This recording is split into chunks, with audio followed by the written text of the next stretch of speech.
Il signor sindaco Bertoncello, ex sindaco Bertoncello, per sempre il ragionier Bertoncello, dovrebbe ricordare il ragionier Bertoncello, dopo essersi asciugato le lacrime del coccodrillo che ha sparso per tutta l'estate e per l'autunno inoltrato, che siamo arrivati al commissariamento di Portogruaro, che adesso sta finendo perché riprenderemo a governare noi con Angelo e con la sua squadra, solo unicamente per colpa sua, per colpa unicamente sua. Non ha avuto le palle, chiedo scusa, la forza, la determinazione di poter fare un gioco diverso, che era un gioco democratico, che poteva essere in qualche modo praticabile da parte nostra, magari anche turandoci un po' il naso, però ecco, se siamo arrivati al commissariamento è semplicemente per colpa sua. Bene, adesso ha voluto fare la partita della vita, ha voluto rilanciare, ha il coraggio di venirci a dire che lui, l'uomo che può garantire il cambiamento, ma il cambiamento di che cosa? Da se stesso, cosa è cambiato? Cioè ha pianto tutta l'estate, ha pianto tutto l'autunno, ha pianto perché non hanno preso il 50% come coalizione di sinistra e allora dopo tutti questi pianti è cambiato. Bene, allora se si è pentito, se è cambiato, se ha deciso di emendarsi, se ha deciso di prendersi una pausa di riflessione, bene, noi aiutiamolo a prendersi una pausa di riflessione.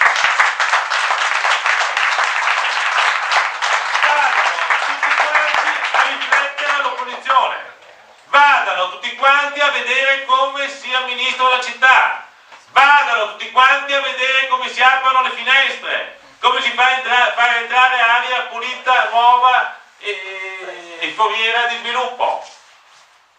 Noi apriremo i loro cassetti, noi apriremo anche le loro situazioni più recondite e meno note, o meglio, forse a qualcuno di noi note.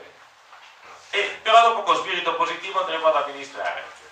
In mezzo alla gente, come dice Angelo Tabaro, in mezzo alla gente non significa, anche qui, vedete, è facile dire, vado in piazza, mi metto a fermare tutti, do la mano a tutti, ecco, io sono in mezzo alla gente, dopodiché però mi chiudo nella mia stanzina, vedo solo quei 3, 4, 5 soggetti, vedo solo quei 2, 3, 4 imprenditori immobiliari e faccio, come dice lui, metri cubi. No, ecco, questo non è un modo di stare in mezzo alla gente. Il modo nostro di stare in mezzo alla gente è fare anche quello. Certo, perché è piacevole stare in mezzo alla gente, certo, andare in piazza, vedere, parlare, ma dopo fare in modo che il municipio e i palazzi del comune siano effettivamente praticabili da tutti quanti, da tutti con le stesse opportunità. Non ci sono cittadini di serie A e di serie B.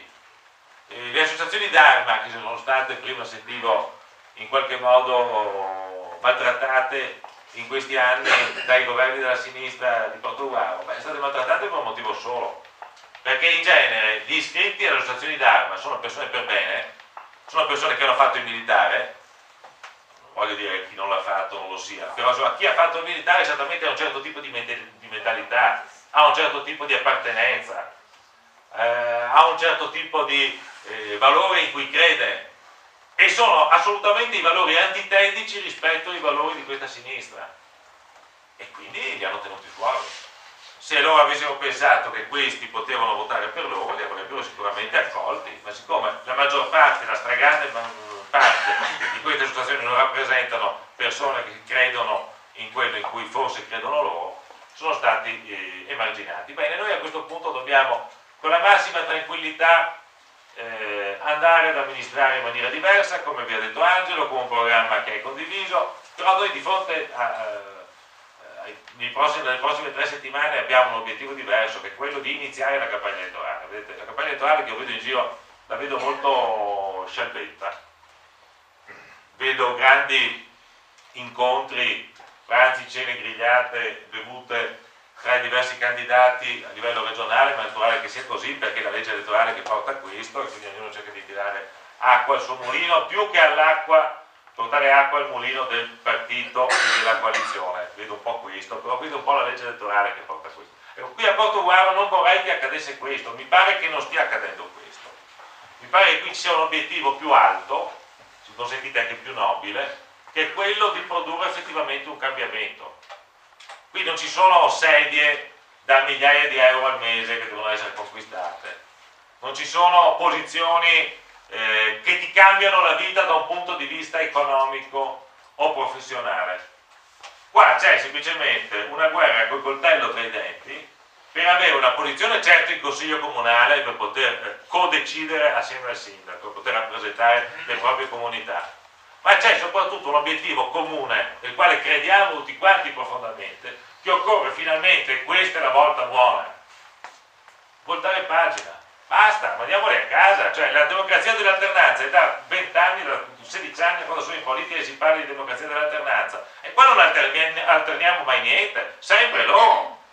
Cioè, loro e loro, sempre loro. Cioè, io sono stufo di vedere il caffè Sguerzi alla sera delle elezioni popolato di comunisti che vengono fuori, quelli sì, come i funghi, perché prima sono stati nascosti per un mese o per mesi a fare il porta a porta, che guardate, dobbiamo fare anche noi, dovete fare anche voi, porta a porta, come fanno loro. Ecco, questa è l'unica cosa che dobbiamo imparare da loro. E dopo però improvvisamente vengono fuori dopo il risultato e si mettono a brindare alla faccia nostra, schernendoci anche al caffè Sguerzi. Basta, questa volta al caffè Sguerzi, al caffè Bonis, come si chiama a Roma, dove volete, in piazza, nelle piazze delle frazioni, dobbiamo andarci noi, con le fiasche di vino, a festeggiare, e un po' di scherno l'avremo noi nei loro confronti, perché tocca a loro questa volta subire, e tocca a noi governare, anzi tocca a te governare. E il nostro Angelo Tabor ha tirato fuori un'impostazione, caspita, ma secondo me hai preso, sei dopato?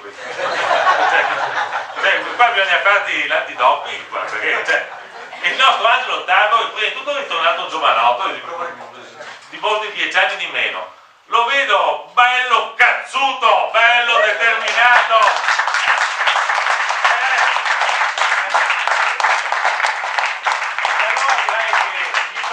Ingredienti per fare bene, fare veramente molto bene. E l'unico modo per fare bene questa volta, credetemi, è vincere. Non ci accontentiamo più di fare bene come l'altra volta. Sì, abbiamo fatto bene, abbiamo preso di più, però no. L'unico solo modo per fare bene questa volta è vincere e governare bene.